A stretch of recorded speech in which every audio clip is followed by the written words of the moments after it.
நேயர்கள் அனைவருக்கும் வணக்கம். வெண்முரசு நேர்கோலம் அத்தியாயம் 35.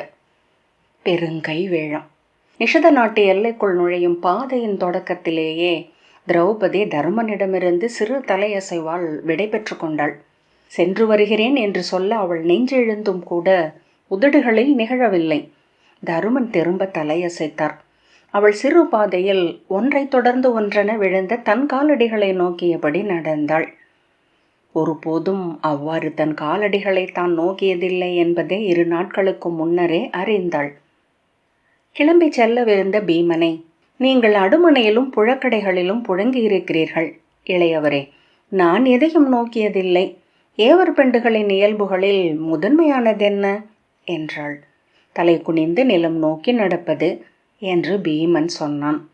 அக்கணமே அவள் தான் அறிந்த ஏவர் பெண்டுகளின் நடைகள் அனைத்தையும் சித்தத்திற்குள் ஒழுங்குபடுத்தி நோக்கிவிட்டாள். ஆம், அவர்கள் அனைவரும் அவ்வாறுதான் நடக்கிறார்கள் என்று சொன்னாள். பின்னர் ஏன் என்று பீமனிடம் கேட்டாள். பீமன் நகைத்து, அவர்கள் செல்லும் வழி எல்லாம் படுகுழிகள் காத்திருக்கின்றனவோ என்னவோ என்றான். விளையாடாதீர்கள் என்றாள். விழி தணிவதை பணிவென்று மானுடர் கொள்கிறார்கள். விழியோடு வெளி நோக்குவது நிகரென்று அறிவித்தல். நிகரென்று கூறுதல் எப்போதுமே அரைக்கூவல். குரங்குகளும் நாய்களும் கூட அவ்வாறே கொள்கின்றன என்று பீமன் சொன்னான். ஏவர் பெண்டு இவ்வுலகில் உள்ள அனைவரிடமும் விழி தணிந்தவள். ஏவலர் ஏவர் பெண்டுகள் முன் விழி தூக்குபவர். விழி தனித்து சென்றால் எங்கிருக்கிறோம் என்றும் எப்படி செல்கிறோம் என்றும் எப்படி தெரியும் என்று திரௌபதி கேட்டாள். பீமன், ஏவர் பெண்டு அதை அறிய வேண்டியதில்லை. அவள் இருக்கும் இடம் பிறரால் அளிக்கப்படுகிறது. செல்லும் வழி முன்னரே வகுக்கப்பட்டிருக்கிறது. பின்தொடர்வதற்கு விழி தேவையில்லை, செவி ஒன்றே போதும் என்றான். அவள் பெருமூச்சுடன், நான் அதை பயில வேண்டும் என்றாள். பயில்வதல்ல, அதில் அமைய வேண்டும். உனது தோள்களும் விழியும் ஒடுங்க வேண்டும்.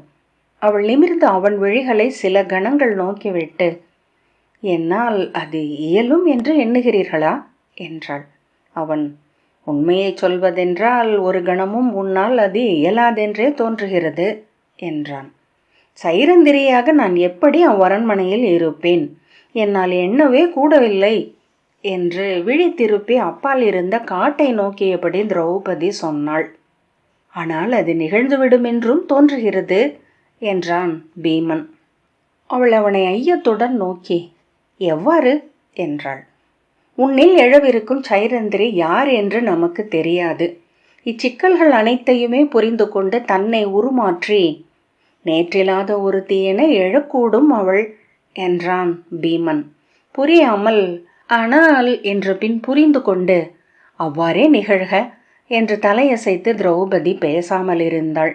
மறுநாள் காலை விழித்தெழுகையில் குடிலில் பீமன் இருக்கவில்லை. அத்திடுக்கிடல் படபடப்பென உடலில் நெடுநேரம் நீடித்தது. பின்னர் எழுந்து சென்று நோக்கினாள்.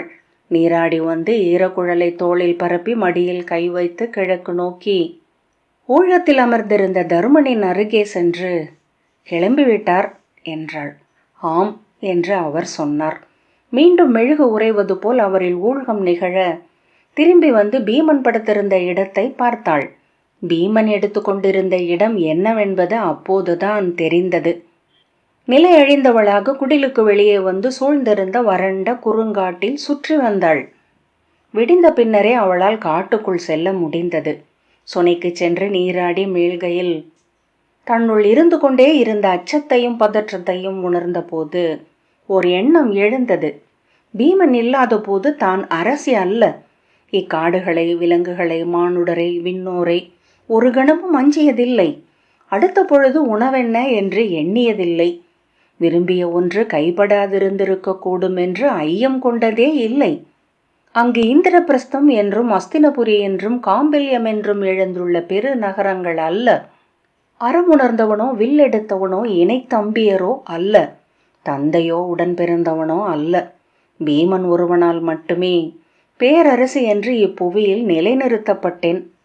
அவ்வெண்ணம் எழுந்ததும் கால் தளர சிறிய ஒரு பாறை மேல் அமர்ந்து உளம் உருகி கண்ணீர் விட்டாள். விழிநீர் வழிய தனித்து அமர்ந்திருக்க தன்னால் இயல்வதை விட்டு எழுந்தபோதுதான் உணர்ந்தாள். அது அவளுக்கு அறியா இனிமை ஒன்றை அளித்தது. ஒரு பெண்ணென முற்றுணர்வது ஆண் ஒருவனுக்காக தனித்திருந்து விழி நனைகையில்தான் போலும். அவன் ஒருவனுக்காக அன்றி தன் உள்ளம் நீர்மை கொள்ளப் போவதில்லை. அவள் தன் பொதிக்குள் இருந்த சிறு மரச்சிமிழில் இறுக மூடப்பட்டிருந்த கல்யாண சௌகந்திக மலரை நினைவு கூர்ந்தாள். புன்னகைத்து கொண்ட பின் அதை எவரேனும் பார்க்கிறார்களா என்று சுற்றும் நோக்கினாள். உலர்ந்த விழிநீர் தடத்தை கைகளால் துடைத்த பின் புன்னகை எஞ்சிய உதடுகளை இழுத்து குவித்து அவள் திரும்பி வந்தாள். சைரந்திரே என நடிப்பது இனி மிக எளிது. முடியுடன் குடியும் குலமும் அகன்று சென்று விட்டது. எஞ்சியிருப்பது கைகளும் கால்களும் மட்டுமே. இப்புவியில் வாழ மானுடர் கற்று அடைந்திருக்கும் திறன்கள் எதுவும் இல்லாதவை அவை. அன்று முழுக்க தன்னுணர்விலேயே அலைந்தாள். இங்கிருந்த தருமணம் கிளம்பி சென்று விட்டால் இக்காட்டில் எதை உண்டு வாழ்வேன்? எப்படி என்னை காத்துக்கொள்வேன்? அவ்வெண்ணமே அவளை உருமாற்றியது. அவள் நடையும் நோக்கும் மாறிக்கொண்டிருந்தன. அன்றிரவு துயில்கையில் வாழ்வில் முதல் முறையாக ஒவ்வொரு சிறு ஒலிக்கும் அஞ்சி உடல் விதிர்த்தாள். வெளியே தொலைவில் காட்டு யானை கூட்டம் ஒன்று கிளையொடியும் ஒலியுடன் கடந்து சென்றதை கேட்டு எழுந்தமர்ந்து நெஞ்சில் கை வைத்து சூழ்ந்திருந்த இருளை நோக்கி நெட்டுயிர்த்தாள். துயிலின் அடுக்குகளுக்குள் அணிப்பெண்டு என்றும் காவல் மகள் என்றும் அடுமனையாள் என்றும் ஆகி விழித்து புரண்டு படுத்தாள். புலர்ந்த போது சைரந்திரி என உருமாறியிருப்பதை உணர்ந்தாள். அடிமேல் வெளி வைத்து நடப்பதென்பது முயற்சியுமின்றி அவளுக்கு வந்தது. அதுவே காப்பென்று தோன்றியது. பெருஞ்சாலையை அடைந்த போது தன் உடலை தொட்டு வருடி செல்லும் விழிகளை ஒவ்வொரு கணமும் உணர்ந்து கொண்டிருந்தாள். பிறந்த நாள் முதல் விழிகளை உணர்ந்திருந்தாள். ஆனால் அவை அனைத்தும் அவள் காலடி நோக்கி தலை தாழ்த்தப்படும் வேல்முனைகளின் கூர் கொண்டவை. இவ்விழிகள் வில்லில் இறுகி குறிநோக்கும் வேடனின் அம்பு முனைகள். இவ்விழிகளை புறக்கணித்து செல்வதற்குரிய ஒரே வழி தன் உடலை ஒரு கவசம் என்றாக்கி உள்ளே ஒடுங்கி ஒளிந்து கொள்வது. அந்நோக்குகள் எதையும் நோக்காமல் விழிகளை நிலம் நோக்கி வைத்து கொள்வது. எல்லைகளை குறுக்கும் தோறும் இருப்பு எளிதாகிறது. இந்த காலடிகளில் பட்டு செல்லும் மண், இவ்வுடல் அமரும் இடம், இவ்வுள்ளம் சென்று திரும்பும் எல்லை அனைத்தும் குறுகியவை. ஆணையிடப்படும் செயல்கள் என்று பெரிதொரு உலகு இனி எனக்கில்லை. ஆழத்தில் எங்கோ மெல்லிய புன்னகை ஒன்று எழுந்தது. உலகை வெல்ல எழுந்தவள் என்று பிறந்த குழவியை கையில் ஏந்தி உள்ளங்காலில் விரிந்த ஆழியையும் சங்கையும் நோக்கி வருகுறி உரைத்த நிமித்திகர் இத்தருணத்தை எங்கேனும் உணர்ந்திருப்பாரா என்ன? நிஷதபுரிக்கு சென்ற நெடுஞ்சாலையில் வண்டிகளின் சகட ஒலி பெருக்கை காட்டுக்கு அப்பால் அவள் கேட்டாள். அனைத்து காலடி பாதைகளும் சிறு சாலைகளாக மாறி அப்பெருஞ்சாலை நோக்கி சென்று கொண்டிருந்தன. இளைப்பாறும் பொருட்டு சற்று அமர்ந்த சால மரத்தடியில் பறவைகள் எழுந்து சென்ற ஒலி கேட்டு நோக்கிய போது ஒற்றை மாட்டு வண்டி ஒன்றை தொடர்ந்து சென்ற சூதர் குழு ஒன்றை அவள் கண்டாள். வண்டிக்குள் கருவுற்ற பெண்கள் இருவரும் 4 குழந்தைகளும் இருந்தனர். ஓரிரு மூங்கில் பெட்டிகளும் இருந்தன. வண்டிக்கு இருபுறமும் குத்துக்கட்டைகளில் பொதிகளும் பைகளும் தொங்கவிடப்பட்டிருந்தன. வண்டியோட்டி நுகத்தில் அமராமல் கயிறுகளை பற்றியபடி வண்டியுடன் நடந்து கொண்டிருந்தான். வண்டிக்கு பின்னால் அதன் பின்கட்டையை பற்றியபடி 8 சிறுவர்கள் ஒருவரோடொருவர் பேசி பூசலிட்டவாறு நடக்க, தலையில் பொதிகளும் கலங்களும் பெட்டிகளுமாக சூதர் பெண்களும் அவர்களை சூழ்ந்து இளைஞர்களும் நடந்தனர். முதியவர்கள் தோளில் பைகளுடன் வெற்றிலை மென்ற வாயுடன் மூச்சிறைக்க நடந்தனர். அவர்கள் வளம் நோக்கி இடம்பெயர்பவர்கள் என்பது தெரிந்தது. வண்டியின் சகட ஒலியும் கலங்கள் முட்டும் ஒலியும் காளையின் கழுத்து மணி ஒலியும் இணைந்து ஒலித்தன. அவர்கள் அருகே வந்தபோது திரௌபதி எழுந்து நின்றாள். கையில் தோளுக்கு மேல் உயர்ந்த குடிக்கோல் ஏந்தியிருந்த அவர்களின் தலைவர் அவளை கூர்ந்து நோக்கிய பின் எக்குலம் என்றார். திரௌபதி. விரலி என்றாள். பெயர் சைரந்திரி. அரசியருக்கு அணிக்க பணிகள் செய்வேன். அவர் கூர்ந்து நோக்கிவிட்டு நகருக்கா செல்கிறாய் என்றார். ஆம் என்றாள். தனித்தா என்று ஒரு பெண் கேட்டாள். ஆம், நான் தனியள் என்றாள் திரௌபதி. வருக என்று இன்னொரு முதிய பெண் அவளை நோக்கி கை நீட்டினாள். அவள் சென்று உடன் இணைந்து கொண்டதும், ஒரு நோக்கில் எவரும் சூத பெண் என உன்னை உரைத்து விட மாட்டார்கள். அரசிக்குரிய நிமிர்வும் நோக்கும் கொண்டிருக்கிறாய் என்றாள். நான் பாஞ்சாலத்தைச் சேர்ந்தவள்.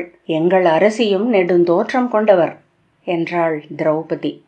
முதியவள் அவள் தோளில் கை வைத்து, எனக்கு உன்னை போல் மகள் ஒருத்தி இருந்தாள். முதற் பேற்றிலேயே மண் மறைந்தாள். வண்டிக்குள் துயில்வது அவள் மகன்தான் என்றாள். திரௌபதி புன்னகைத்து வண்டிக்குள் எட்டி பார்த்து இரு வெண்ணிற பாதங்களைக் கண்டு, அந்த பாதங்கள்தானே என்றாள். எப்படி தெரிந்து கொண்டாய் என்று அவள் மீண்டும் திரௌபதியின் கைகளை பற்றியபடி கேட்டாள். தாங்கள் இதை சொன்ன கணத்திலேயே அன்னை என்றானேன். மைந்தனை கண்டு கொண்டேன் என்றாள். உள்ளிருந்து பிரிதொரு குழந்தை உறக்க கை நீட்டி, உயரமான அத்தையை நான் தான் முதலில் பார்த்தேன் என்றான். இன்னொரு குழந்தை அவனை உந்தியபடி எட்டி பார்த்து, உயரமான அத்தை, உன்னை நான் தான் முதலில் பார்த்தேன் என்றாள். போடி என்று அவன் சொல்ல மாறி மாறி பூசலிட்டு இரு குழந்தைகளும் முடியை பற்றி கொண்டன. என்ன அங்கே சத்தம்? கையை எடு நீலிமை, கையை எடு என்று சொன்னேன் என்றாள் அவர்களின் அன்னை. இவன்தான் என் முடியை பற்றினான் என்றாள் நீலிமை. இவள்தான் இவள்தான் என்று சிறுவன் கூவினான். நான் உயரமான அத்தையை மரத்தடியிலேயே பார்த்தேன் என்று நீலிமை அழுகையுடன் சொன்னாள். மரத்தடியிலே நான் பார்த்தேன் என்று சிறுவன் கூவினான். அன்னை திரௌபதியிடம், எப்போதும் பூசல், ஒரு நாழிகை இவர்களுடன் இருந்தால் பித்து பெருகிவிடும் என்றாள். ரெட்டையரா என்றாள் திரௌபதி. இல்லை, ஓராண்டு வேறுபாடு. ஆனால் மூத்தவள் பிறந்தபோது எங்கள் ஊரில் கடுமையான வறுதி. அன்னை பாலுக்காகவே நான் வீடு வீடாக அலைந்த காலம். இளையவன் பிறந்தபோது ஊரை விட்டு கிளம்பி விட்டோம். பிரிதொரு ஊர். அங்கு அவ்வப்போது ஊன் வேட்டையாடி கொண்டு வர இயன்றது. இருவர் வளர்ச்சியும் அவ்வாறுதான் இணையாக ஆயிற்று என்றாள். என் பெயர் கோகிலம். நான் அடுமனை பெண். திரௌபதி, என் பெயர் சைரந்திரி என்றாள். ஊரை சொல்ல விரும்பவில்லை என்றால் நான் கேட்கவில்லை என்றாள் கோகிலம். அவளுக்கு பின்னால் நின்றிருந்த இளம் பெண் ஒருத்தி, ஊர் துறந்து வருபவர்கள்தான் தனியாக கிளம்பியிருப்பார்கள் என்றாள். பிரிதொருத்தி, ஊர் என்றால் பெண்களுக்கு ஆண்கள்தான், ஆணில்லாதவள் ஊர் இழந்தவளே என்றாள். அவர்களே தனக்குரிய வரலாறொன்றை ஓரிரு கணங்களுக்குள் சமைத்து விட்டதை திரௌபதி உணர்ந்தாள். அவ்வாறு உடனடியாக தோன்றுவதனாலேயே அதுவே இயல்பானதென்று தோன்றியது. ஆம், இந்த ஆலமரத்தடியில் அமர்ந்திருந்த கணத்திற்கு முன்னால் எனக்கு வாழ்க்கை என்று ஏதுமில்லை என்றாள். நன்று, அவ்வண்ணமே இரு.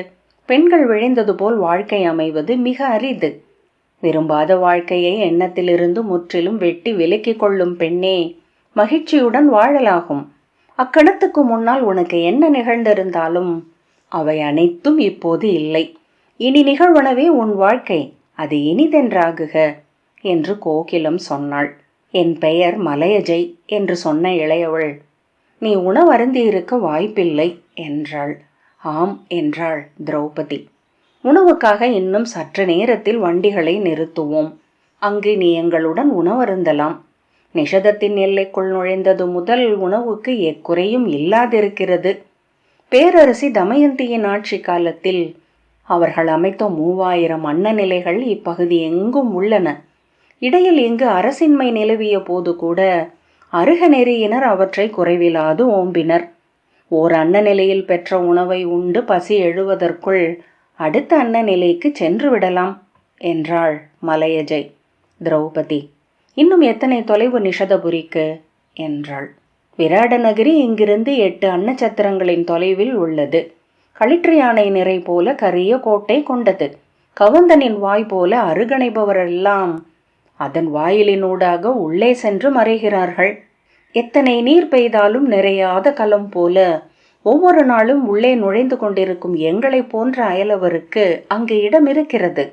அடுமனைகளிலும் அகத்தளங்களிலும் இன்னும் பல மடங்கு சூதர்கள் சென்று அமைய முடியும் என்றார்கள் என்றார் குடித்தலைவர். என் பெயர் விகிர்தன். நான் அங்கு சென்று நோக்கிய பின்னரே என் குடியை அழைத்து செல்ல முடிவெடுத்தேன். நீ படைக்கல பயிற்சி பெற்றிருக்கிறாயா என்று ஒரு குள்ளமான முதியவள் திரௌபதியின் கைகளை தொட்டு பார்த்த பின் விழிகளை சுருக்கியபடி கேட்டாள்.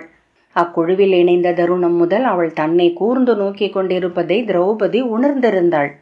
திரும்பி பார்த்து, ஆம், எங்கள் ஊரில் புரவி பயிற்சியும் படைக்கல பயிற்சியும் பெண்களுக்கு அளிப்பதுண்டு. நாங்கள் புரவிச்சூதர்களின் குலம் என்றாள்.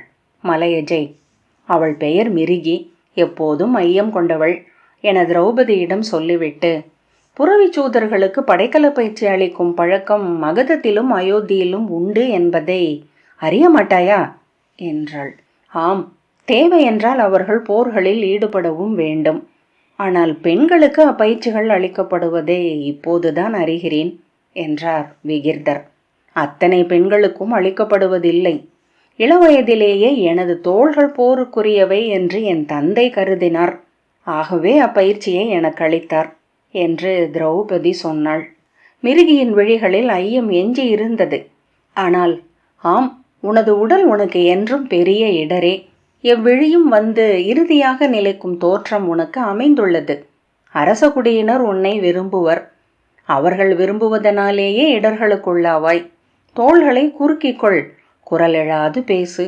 ஒருபோதும் அரச குலத்து ஆண்கள் சொல்லும் சொற்களை நம்பாதே என்றாள். திரௌபதி இனி நம்புவதில்லை என்றாள். மிருகி விழிகளில் ஐயம் அகல நகைத்தபடி, ஆம், நீ சொல்ல வருவது எனக்கு புரிகிறது. இனி அனைத்தும் நன்றாகவே நடக்கட்டும் என்றாள்.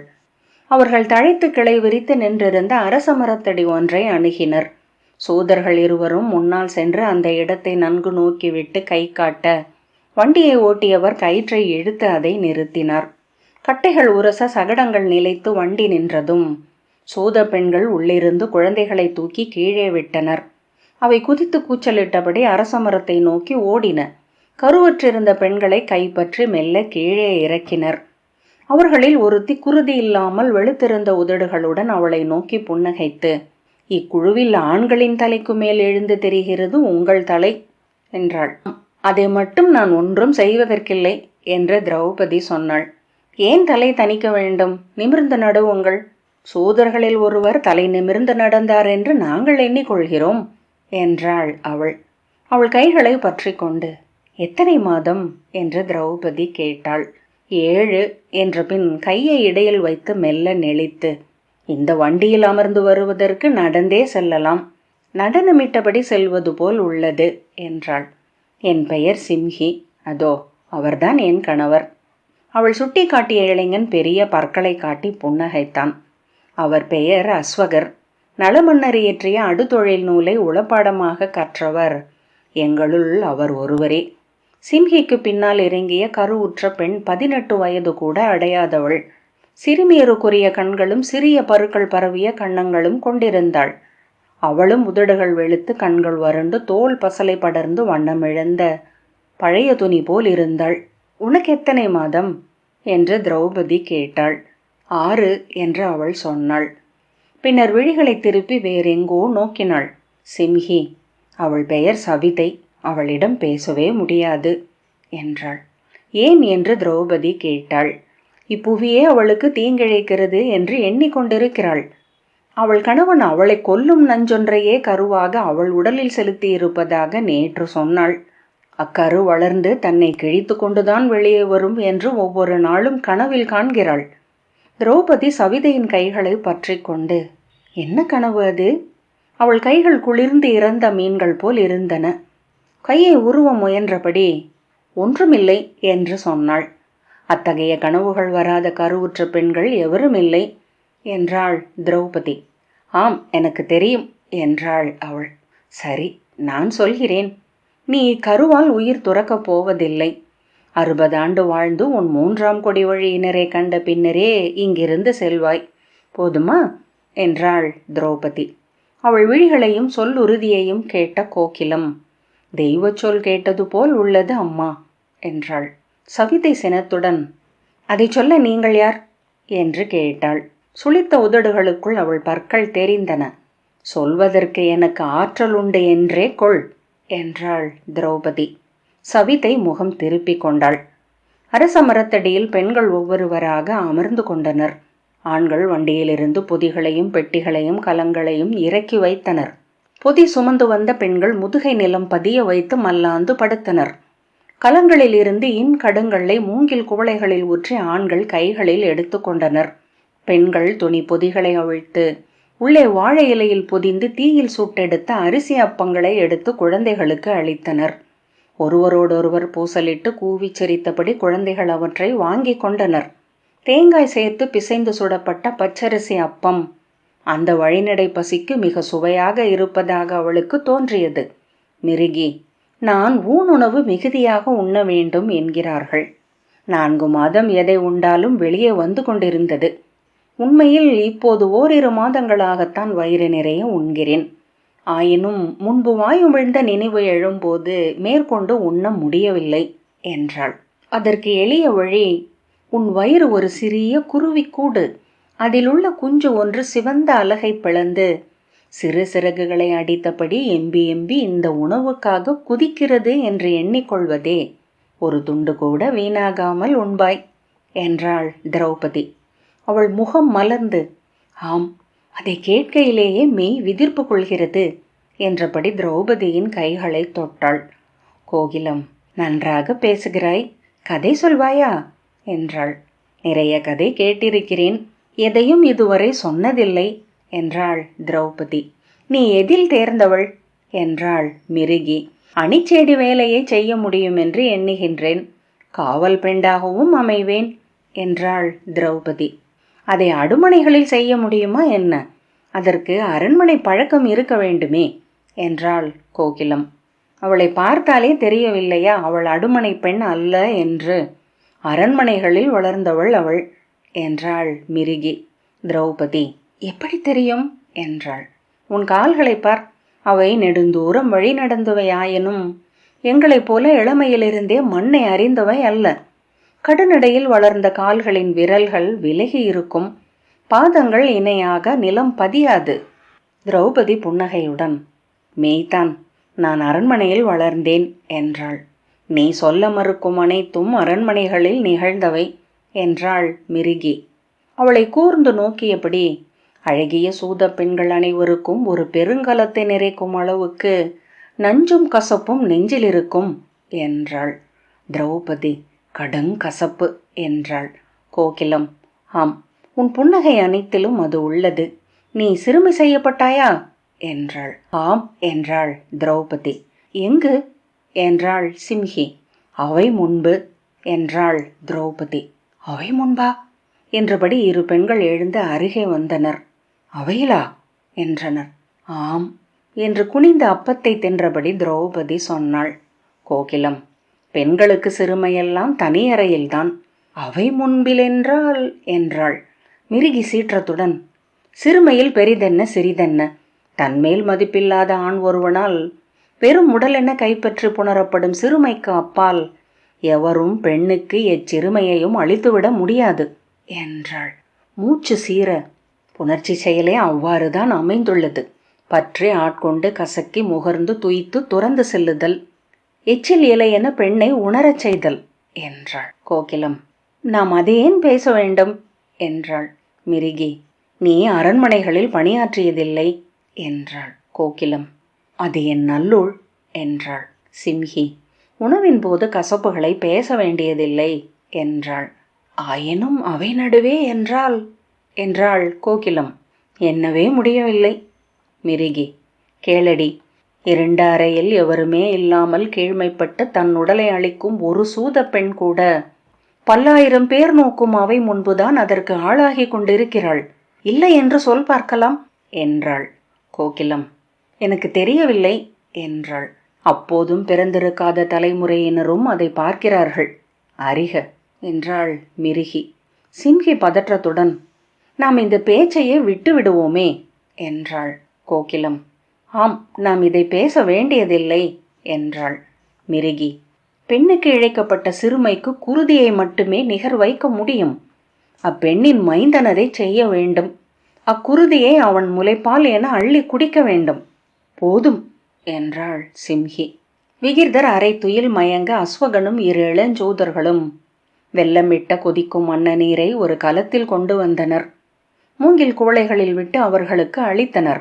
அஸ்வகன் திரௌபதியிடம் நீட்டியபடி புன்னகையுடன், இது கள்ளல்ல என்றான். நான் கள்ளருந்துபவள் என்று தோன்றுகிறதா என்றாள் அவள். இல்லை, ஆனால் உங்கள் விழிகள் கள்ளில் ஊறியவை என்று தோன்றுகின்றது என்று அவன் சிரித்தான். எங்கள் குடியில் அடுமனை தொழிலில் முதன்மை திறனோன் இவன். நாங்கள் சிறுகுடி அடுமனையாளர், எளியோருக்கான உணவை சமைப்பவர். இவன் அரண்மனை சமையலை அறிந்தவன், சம்பவன் என்று பெயர் என்றாள் கோகிலத்தின் இளையோள். இவனுக்கு மூத்தவர் இருவர் முன்பே மறைந்து விட்டனர். எனக்கென்று எஞ்சும் உடன் பிறந்தான் இவனே, சம்பவன். அடுமனை திறன் அரண்மனையை கோருகிறது. நிஷதபுரியின் அரண்மனை இன்று நல்ல திறனுள்ள அடுமனையாளர்களுக்கான இடமென்றார்கள் என்றான். திரௌபதி, அடுமனையாளர் எவரிடமாவது பயின்றிருக்கிறீர்களா என்றாள். எந்த இடமன்றி எவரிடமும் பயின்றதில்லை. அஸ்தினபுரியின் பீமசேனர் எனது ஆசிரியர். அவருக்கு மாணவனாக வேண்டும் என்பதற்காகவே நான் நளபாகத்தை பயில மறுத்தேன் என்றான். திரௌபதி, அவரை பார்த்திருக்கிறீரா என்று கேட்டாள். சம்பவன், பார்த்ததில்லை, ஆனால் என்ற பின் தன் கச்சையை நெகிழ்த்து அதிலிருந்து சிறிய பட்டுத்துணி ஒன்றை எடுத்து காட்டினான். அதில் பீமனின் உருவம் வண்ண நூல்களால் வரையப்பட்டிருந்தது. இந்த ஓவியத்தை 14 ஆண்டுகளுக்கு முன்பு ஒரு திசைச்சோதரிடமிருந்து 8 பணம் கொடுத்து வாங்கினேன். என் கையில் தந்தை அணிவித்திருந்த பொற்கங்கணத்தை விற்று அப்பணத்தை ஈட்டினேன். ஒவ்வொரு நாளும் இது என்னுடன் இருக்கிறது. என் ஆசிரியர் என் இறை வடிவம். அவர் எங்கிருந்தோ என்னிடம் பேசிக்கொண்டிருக்கிறார். நான் கற்ற அடுமனை தொழில் அனைத்தும் என் உள்ளத்தில் அறியாத குரல் என ஒலித்து இவர் கற்பித்ததே என்றான். குரல் நெகிழ, சொல்லுங்கள் அக்கா, ஆசிரியரின் அணுக்கம் இருந்தால்தான் கற்க முடியுமா என்று கேட்டான். திரௌபதி, இல்லை, தந்தை, ஆசிரியன், காதலன் என்னும் 3ம் உள உருவகங்கள் மட்டுமே. ஆனால் மெய்யன்பு என்றால், முழு பணிவு என்றால், காதலனும் ஆசிரியனும் தந்தையும் ஏதேனும் ஒரு தருணத்தில் அத்தவத்தை அறிந்து நம்மை தேடி வருவார்கள். யார் கண்டது? நீர் இப்போது சென்று கொண்டிருப்பதே உமது ஆசிரியரின் காலடிகளை தேடித்தானோ என்னவோ என்றாள். சம்பவன் உள எழுச்சியுடன் அவள் அருகே வந்து மண்டியிட்டு அமர்ந்து அவள் கால்களை தொட்டு, இச்சொற்களுக்காகவே நான் உங்களுக்கு கடன்பட்டிருக்கிறேன் அக்கா. இச்சொற்கள் போதும் எனக்கு. என்றேனும் ஒரு நாள் அவரை நான் காண்பேன். இந்திரபிரஸ்தத்தின் பேரரசரின் இளையவர் அவர். எதிரிகள் எண்ணியே அஞ்சும் பெரு வீரர். இன்றேனும் ஒரு நாள் நேரில் கண்டால் கூட நெடுந்தொலைவில் நின்றபடிதான் கை கூப்புவேன். அவரது கால் தடங்கள் படிந்த மண்ணை எடுத்து என் தலையில் அணிந்து கொள்வேன். அந்த பிடி மண்ணை சூடும் வாய்ப்பு என் சென்னிக்கு கிடைக்கும் என்றால் கூட என் மூதாதையர் என் மேல் பெருங்கருணை கொண்டிருக்கிறார்கள் என்றே கொள்வேன் என்றான். திரௌபதி, ஆசிரியரின் பெருங்கருணைக்கு இணை நிற்பது தெய்வங்களின் கருணை மட்டுமே. நம் எளிமையை எண்ணி நாம் அஞ்ச வேண்டியதில்லை. நம்மில் ஆணவமும் சிறுமையும் மட்டும் இல்லாதிருக்கும்படி பார்த்து கொண்டால் போதும். சிறு கோழி குஞ்சை செம்பருந்து பற்றி செல்வது போல் நம்மை இப்புவியிலிருந்து தேடி வந்து பற்றி சென்று மலைமுடியில் அமர்த்துவார்கள். அன்னை மடியில் என அவர் அருகே நாம் அமரலாம் என்றாள். சம்பவன் கன்னங்களில் நீர்ச்சால்கள் வழிய விம்மி அழுதபடி தலை குனிந்து அமர்ந்திருந்தான். கோகிலம், நற்சொற்கள் சொன்னாய் சைரந்திரி, உனது நா திகழட்டும் என்றாள். நான் சொன்ன சொற்கள் எதுவும் நிகழாதிருந்ததில்லை என்றாள் திரௌபதி. பின்னாலிருந்து அவள் கையை தொட்ட சவிதை, அவ்வாறென்றால் நானும் பெற்று பிழைப்பேனா அக்கா? நீ பெருந்தோள் கொண்ட மாவீரனை பெறுவாய் என்றாள் திரௌபதி. அவள் மெய்ப்பு கொள்வது கழுத்தில் தெரிந்தது. படி என்று மூச்சொலியுடன் கேட்டாள். திரௌபதி, அடுமனைக்கு செல். அங்கு உன்னை கண்டதுமே உனக்கு அருள்பவர் ஒருவர் வருவார். இப்புவி கண்டவற்றிலேயே பெருந்தோள் கொண்டவர். இளையவளே, யானை துதிக்கையை எண்ணுக. கருங்கால் வேங்கை பெருமரம் பறித்தெடுக்கும் ஆற்றல் கொண்டது அது. இதழ் கசங்காது மலர் கொய்யவும் அறிந்தது. உன்மேல் அக்கருணை பொழியும். ஆலமரத்தடியில் என அவர் காலடியில் அமைக. உன்னில் எழுவதும் பெரிதொரு பெருந்தோழனாகவே இருப்பான் என்றாள். அவள் தலையில் கை வைத்து, தெய்வம் எழும் சொல் இது இளையவளே. நெடுந்தொலைவில் அவரை கண்டதுமே நீ அறிவாய், இப்புவியில் இனி அஞ்ச வேண்டியதென்று எதுவுமே இல்லை என என்றாள். துணி கிழிபடும் ஒலியில் விசும்பியபடி சவிதை தன் முட்டில் முகம் புதைத்து அழத் தொடங்கினாள். அவ்வொலியை கேட்டபடி வெளிநீர் வழிய அப்பெண்கள் அமர்ந்திருந்தனர். நீர்க்கோலம் 35வது அத்தியாயம் இத்துடன் நிறைவு பெற்றது. நன்றி.